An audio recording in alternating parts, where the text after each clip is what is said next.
bienvenue sur History BD, je suis Sandrine et aujourd'hui on se retrouve donc pour une nouvelle vidéo de Tintin avec Jérôme. Aussi bien la BD Coq en stock que la Jeep, c'est une Jeep voiture. d'Objectif Lune de chez Altaïa. Achète. Un truc comme ça. Un truc qu'on a hâte de finir. C'est chic.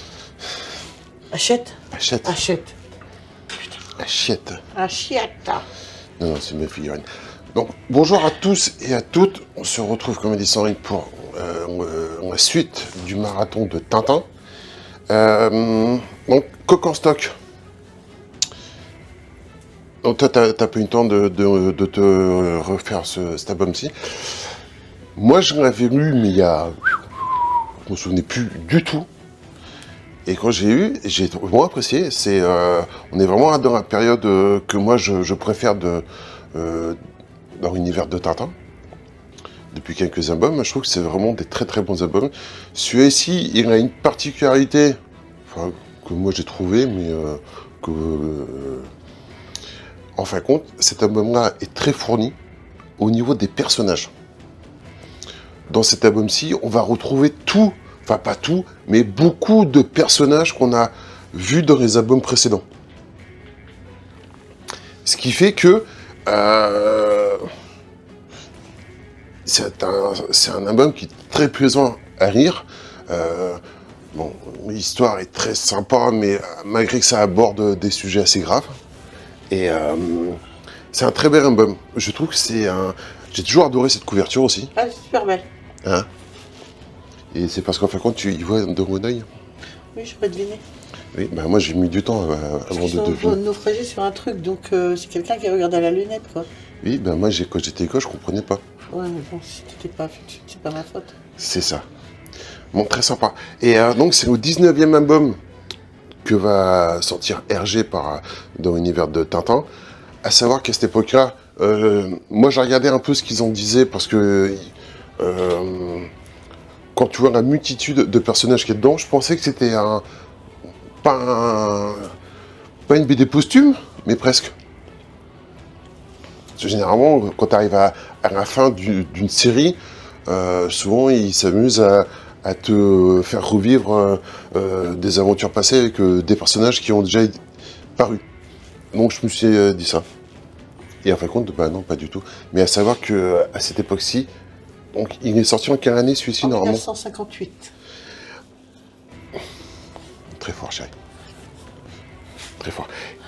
Donc il faut savoir que Hergé, à cette époque-là, Tintin, avait une cote déjà immense.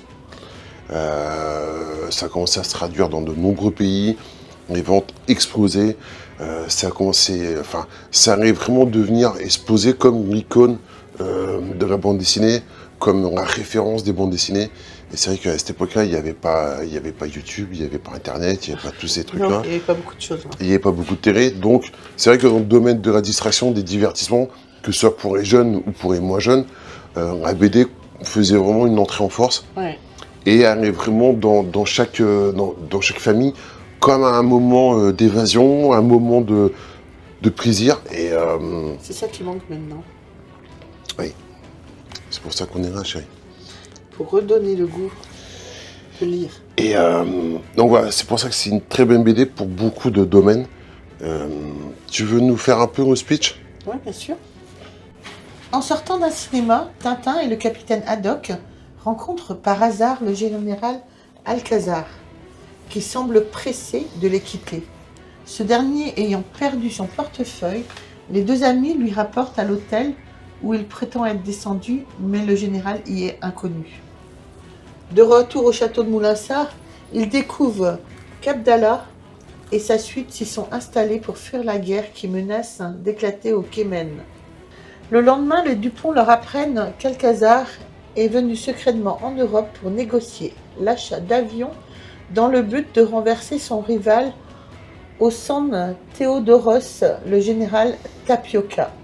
Tintin et Haddock retrouvent finalement, grâce à des indications provenant du portefeuille du général Alcazar, le général en compagnie de Dawson, ancien chef de la police de la concession internationale de Shanghai que le héros avait rencontré dans le Lotus Bleu.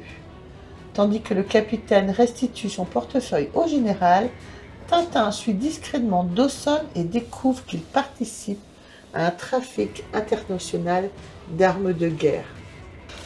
Merveilleux speech, chérie. Donc, comme je disais, dedans, on va retrouver quasiment tous nos personnages fétiches. Donc, bien sûr, Tintin, Haddock, hein, sans oublier Miu. On va surtout retrouver, ça commence avec le général... Emilio, c'est le chien. Emilio, c'est le chien. On retrouve surtout, donc, pour commencer, le général Alcazar, qui a perdu son portefeuille. L'histoire commence comme ça. Je trouve déjà que, rien que sur les premières planches, on voit une différence par rapport aux albums de Tintin précédents. Ouais.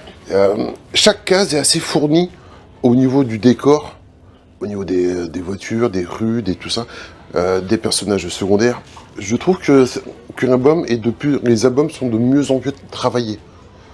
On a beaucoup plus de personnages secondaires, de décors, de choses qui viennent s'ajouter à ça. C'est pour ça que ça en fait C'est pour ça que moi, c'est la période d'RG que je préfère, quoi. D'accord.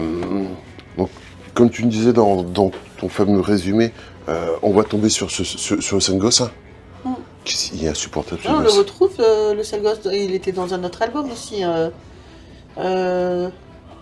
Lotus Bleu, c'est ça? Non, Lotus Bleu, c'est un autre. Ouais. Oui, c'est dans l'album précédent. Dans l'album précédent qu'on en avait parlé, c'est ça, ouais, pardon. Excusez-moi. Et infernal, ce gosse. Infernal. Donc on va retrouver ce fameux personnage, on va retrouver notre fameux professeur Tournesol, qui fait quelques apparitions. Alors c'est bien et c'est pas bien. C'est bien parce que ça fait toujours plaisir de revoir tous ces personnages, mais il y a des personnes, notamment le professeur Tournesol, tu comprends pas trop pourquoi tu me vois. D'accord. Alors, il y a peut-être quelque chose, mais je ne suis pas assez connaisseur, peut-être. Ouais. Mais voilà, tu vas retrouver les Dupont. Les éternels Dupont qui sont toujours égaux à eux-mêmes. Voilà. Histoire très sympa parce que ça va se passer dans plusieurs pays. Beaucoup de dynamisme, beaucoup d'aventures. J'ai vraiment bien apprécié cet album-ci. Et comme je disais, on va retrouver énormément de personnages, des personnages secondaires qu'on avait vus. Par exemple, tu vois, oui, on avait vu dans Le Crabe aux pinces d'or. Oui. On va retrouver... Qui c'est qu'on va retrouver je sais plus comment... on va retrouver beaucoup de personnages qu'on va retrouver au fur et à mesure. Mais on va notamment retrouver le fameux méchant, Rastapopoulos. Ah oui. Qui se déguise au début, mais qu'on aperçoit par la fin, mais qui se fait toujours pas... Enfin, si, il se fait attraper. On va retrouver le fameux capitaine, l'ancien second du capitaine Haddock, personnage que j'adore. On va retrouver la Castafiore, encore une fois. Excellent. Je le lirai, mais malheureusement après. Et tu vois, le capitaine, oui. Enfin, l'ancien second qui est devenu capitaine. Donc voilà, c'est un album qui est très, qui a beaucoup de dynamisme, alors, quand j'ai regardé notamment sur Wikipédia pour savoir pourquoi est-ce qu'il y avait autant de personnages, je pensais qu'il y avait peut-être une raison. Et non, il voulait juste se faire plaisir et faire plaisir aux haters. Et c'est vrai que dedans, en fin de compte, on va retrouver beaucoup de navires, beaucoup de décors, beaucoup de références. Il faut savoir que ce n'est pas des anodins. Hergé se renseignait beaucoup et se documentait beaucoup pour donner une part de réalisme et de vérité à tout ce qui était autour de Tintin. C'est-à-dire que tous les bateaux, ce sont des bateaux authentiques, il y a beaucoup de références au niveau de l'histoire de l'art, de la peinture. Notamment, il y a 2-3 trucs avec le radeau de la Méduse, des trucs comme ça. Et c'est très sympa. Donc, et en fin de compte, il y a plusieurs histoires dans la même histoire. Il y a la première histoire, en fin de compte, où Tintin va essayer de sauver son ancien ami, je ne sais plus si c'est Maharaja ou le sultan, oui. à redevenir, à remettre à sa place en fin de compte. Mhm. Et deuxième histoire qui est avec Rastapopoulos. En fin de compte, il y a un sujet très grave qui est abordé aussi, c'est la traite des esclaves. Oui, j'ai lu tout à l'heure oui, que ça parlait de l'esclavagisme encore. Qui est toujours malheureusement vrai dans certaines régions du monde, quoi. Et là, c'est abordé d'une façon un peu en seconde main, Oui. mais c'est bien fait. Je trouve que c'est bien fait. Et en fin de compte, coq en stock, Ouais. en fin de compte, ceux qui font le trafic d'esclaves, pour pas dire le mot esclave, emploient le mot coq D'accord. dans leur message pour pas que ça soit capté. Et en fin de compte, moi j'avais jamais trop compris pourquoi il avait appelé son album Coq en stock. Moi je pensais que c'était mais non. En fin de compte, non, c'est pour identifier les esclaves. Donc, D'accord. et là tu vois qu'on est sur des bateaux, donc esclaves en stock. D'accord. Très bien. Donc c'est très très bien traité. Et bon, après il y a plusieurs scènes qui sont très sympas, notamment il y a le capitaine Haddock. Justement, quand il découvre que c'est la traite des esclaves, quand c'est la traite des machins, il pète un câble, me tire. Sur cet album-ci, à la page 49, qu'on va s'apercevoir que le jargon du capitaine Haddock en injure est super bien fourni, quoi. Et ça m'a fait... C'est un des gars qui m'a fait délirer, quoi. C'est très très sympa, quoi. Tu vois que le mec, il est quand même Excellent. remonté, quoi. Donc voilà, il y a plein de plusieurs aventures qui s'entremêlent. Je trouve que c'est un très très bel album, très coloré, très dynamique, comme je disais, avec beaucoup de décors secondaires qui sont très bien réfléchis, très bien documentés, assez authentiques. Tous nos personnages qu'on va retrouver. Voilà, il y a plusieurs scènes qui vont faire référence à des albums précédents, notamment avec l'avion, avec les bateaux. Voilà, c'est un très très très bel album. J'ai trouvé très très agréable à lire. Franchement, c'est très très bon. Franchement, il faut, si vous connaissez si vous connaissez pas Tintin, si vous vous en souvenez plus, c'est vraiment un album à se remettre en mémoire. J'ai trouvé que c'était vraiment très très sympa. Bien sûr, il faut le rappeler aussi que le Kemet, c'est un pays imaginaire, bien évidemment. Voilà. Et on rappelle, nous, on a la collection complète des Tintins en facsimilé, Voilà, qui sont très bonne qualité. d'excellente qualité. Exactement. Donc voilà, non, c'était un très bon truc. C'est vrai que, et c'est marrant, c'est que avant qu'on fasse la collection Tintin avec le marathon des BD, bon, tout le monde a vu Tintin, tout le monde a lu Tintin, mais c'est vrai que suivant la période, enfin, à quel âge tu lis Tintin, tu vois ça différemment. Ouais. Tu lis Tintin différemment. Mais c'est ce que je voulais dire tout à l'heure, et comme je parle pas beaucoup. Moi, je préférais les Tintins étant gamine qu'adulte. Ouais. Je sais pas. J'avais plus de facilité à les lire que maintenant. Ah oui. Ouais. Mais Je suis pas jamais comme tout le monde. Moi. non, mais c'est vrai qu'en fin de compte, je me suis aperçu ça dans beaucoup de BD. Alors, Tintin, parce qu'on en parle, là. Mais quand tu lis une BD, quand t'as, je sais pas, 8-10 ans, automatiquement, il y a beaucoup de références qui vont pas te parler. Il y a beaucoup de sujets principaux et sous-jacents qui vont pas t'apparaître. Mais quand tu relis à 20, 30, 40, 50, 60 ans, ta vision du monde est différente, ton expérience du monde est différente. C'est sûr. Et en fin de compte, il y a beaucoup de références que tu comprends mieux, que tu comprends tout court. Et c'est ça qui est très sympa. C'est pour ça qu'il y a des albums qui sont très sympas à relire. Même si, par exemple, si un Tintin, vous avez lu Tintin il y a 20 ans, si tu le relis maintenant, bah, tu vas l'apprécier ou tu vas l'aborder différemment. D'accord. Des BD que tu n'auras peut-être pas apprécié à l'époque parce que tu n'as pas tout compris, tu n'avais peut-être pas toutes les références pour tout comprendre. Maintenant, et voilà, et c'est vrai qu'à force de relire tous les Tintins, tu t'aperçois que quand même que bon, Hergé par lui-même est un personnage à controverse. à tort ou à raison, chacun se fera son idée. Mais c'est vrai que dans les aventures de Tintin, je trouve qu'il était quand même très très fort. Je trouve que ces albums sont de mieux, on peut dire, ils sont quand même de mieux en mieux construits, et tu comprends que ce soit devenu la référence dans le monde de la BD, quoi. D'accord. Mais c'est valable surtout pour Tintin, mais pour des BD comme, notamment, moi, j'ai eu beaucoup d'Astérix. Oui. Ça rentre aussi dans le cas des Astérix. Quand tu lis Astérix, quand t'es branleur, et quand t'es plus adulte, t'apprécies différemment. Donc c'était pour ma petite parenthèse petit psychologique. C'est ce que j'allais dire. Mais voilà, donc c'est un très bel album, je suis très content. Je suis très content. Et le prochain, ça sera Tintin au Tibet. Alors, Tintin au Tibet qui est à part, qui a une particularité, notamment avec la rencontre qu'avait fait Hergé, quoi.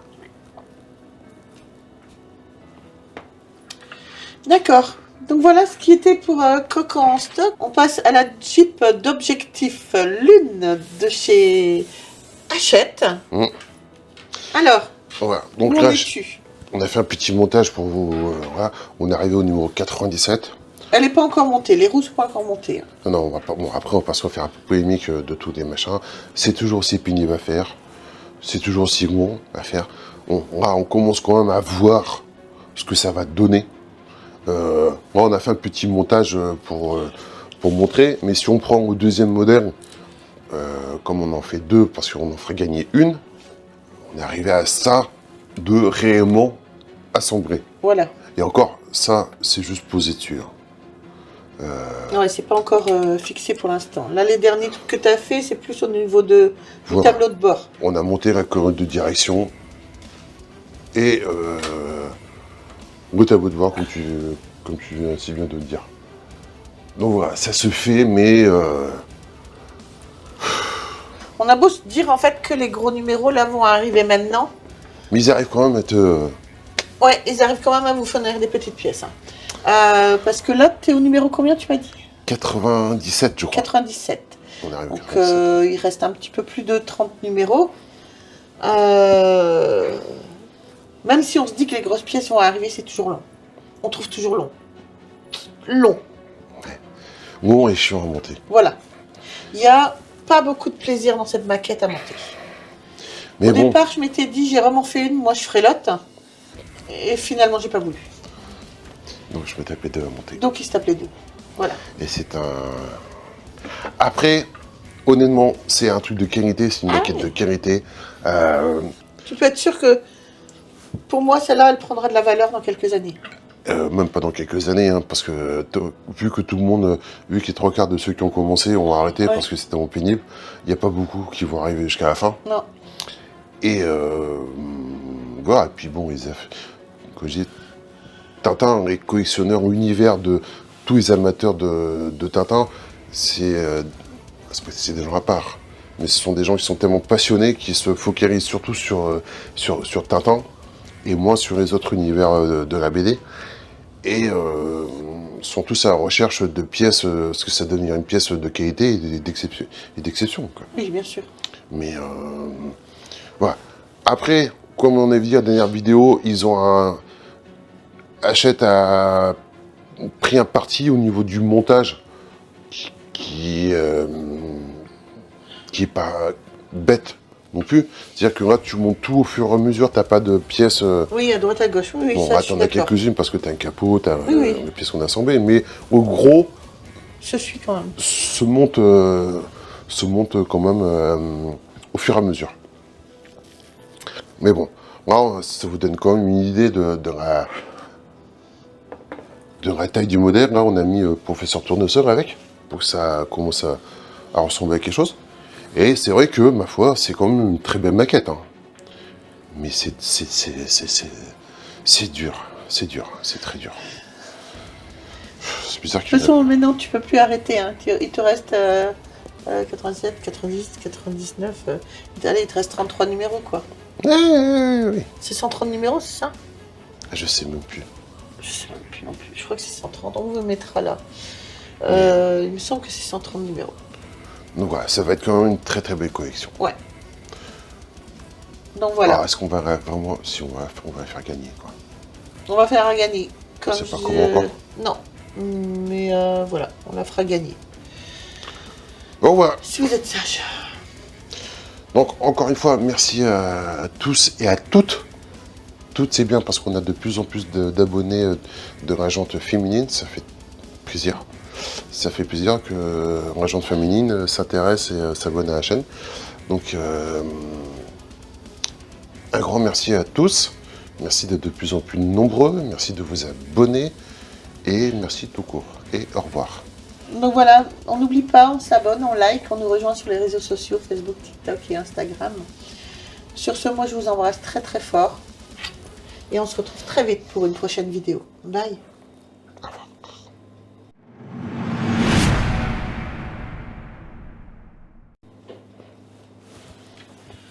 Maman.